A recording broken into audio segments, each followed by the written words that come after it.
You ask Tiger to solve. This deals with linear equations with one unknown. The final result is y equals -2. Let's solve it step by step. Isolate the y. Divide both sides by -2. Cancel out the negatives.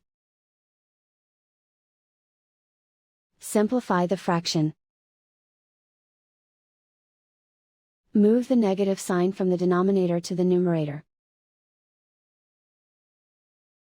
Find the greatest common factor of the numerator and denominator. Factor out and cancel the greatest common factor. And so the final result is y equals -2.